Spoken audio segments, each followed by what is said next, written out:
Chapter 3. Walk.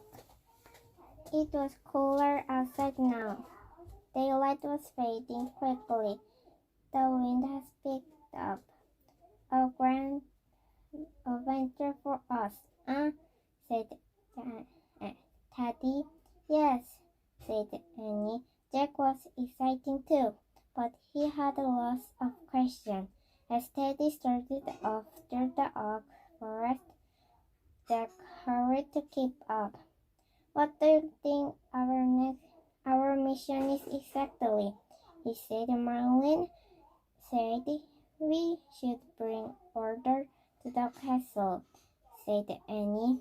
Perhaps he wants us to mop the floors and wash the dishes, Teddy joked, and make the beds, said Annie. She and Teddy laughed. Our mission has to be harder than just doing chores, said Jack. What about the tunnel of fear?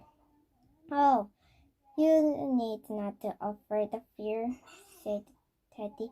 I know magic, remember? Teddy, did you know any magic before you met Morgan and Merlin? Said Annie. Indeed, my father was sorcerer, Teddy said, and my mother was wood spirit from otherworld. That was so cool, said Annie. They crunched their piles of deep leaves. A gust of wind shook the tree branch. Golden oak leaves spanned to the ground. Jack's thoughts was spinning too. Merlin in the herd of oaks, saucer, wood spirit, none of these things would never make sense. At the last, Teddy led them out of the forest and into a clearing. Halt, he said. They stopped walking. Beyond the clearing was a small village with tiled wrought cottage. A cottage window twinkled with candlelight. Chimney smoke rose into the dusky sky. Teddy leaned up his ladder. Onward, he said. They went to the dark path that went through the village. Several children in riding clothes peeked out of their front door. Greeting, called Teddy. Can you tell us how to get the castle of Duke? The castle? The boy had a frightened voice. "'Tis just beyond the wood." He pointed the forest on the other side of the village. "Follow the path and you'll come to it." But you mustn't go there," the girl cried. "Why not?" said Annie. "Something's been very wrong at the castle," said the girl. "Ever since the raven came." "Has everyone been there to see what's going on?" asked Annie. "Oh, does old Maggie, who used to work there," said the girl.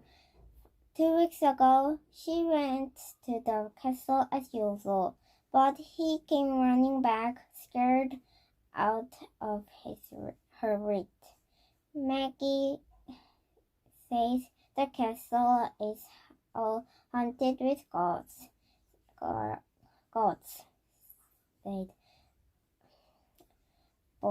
said the boy. "She keeps repeating the same room over and over." "Ghosts?" said Jack. His mouth felt dry. But Teddy just laughed. "Ghosts don't scare me," he said. "Have you ever seen one, Teddy?" asked Annie. "No, but I should like to." Teddy said with the grin. Look, one of the girls pointed at the sky. The rabbits are back.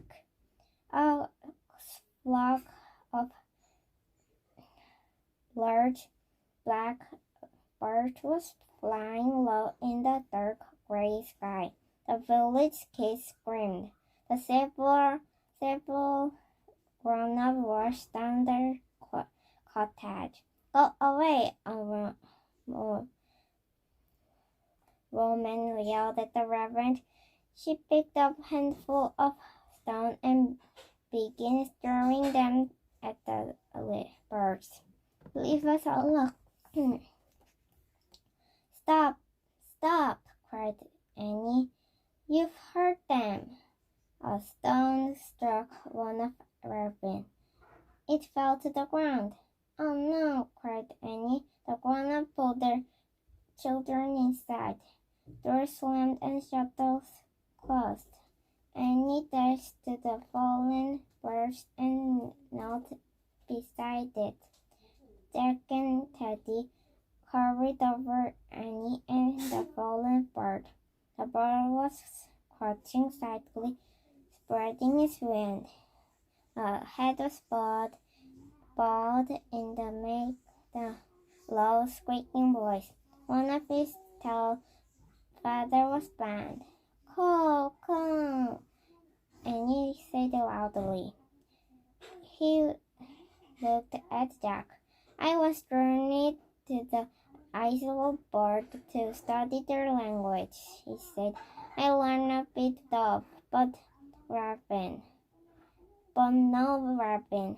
Don't worry, said Jack. Annie talks to birds and animals in her own language. I'm sorry of what they did to you, Annie said softly, and the raven.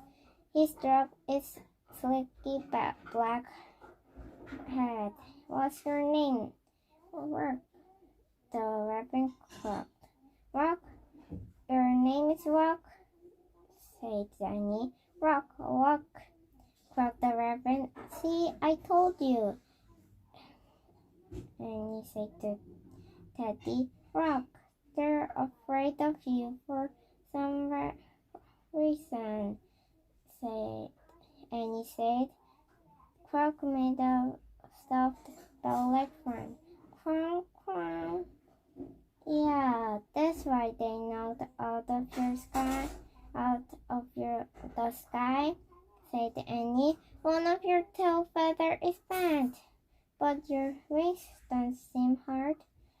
Rock fluttered his long black wings. He took a few feeble steps. Go on, Rock, Annie called. You can do it. The raven flapped his wings again. Caw! He croaked. He lifted off the ground. Great, said Annie, clapping. Rock clapped his wing. He glided up the twilight.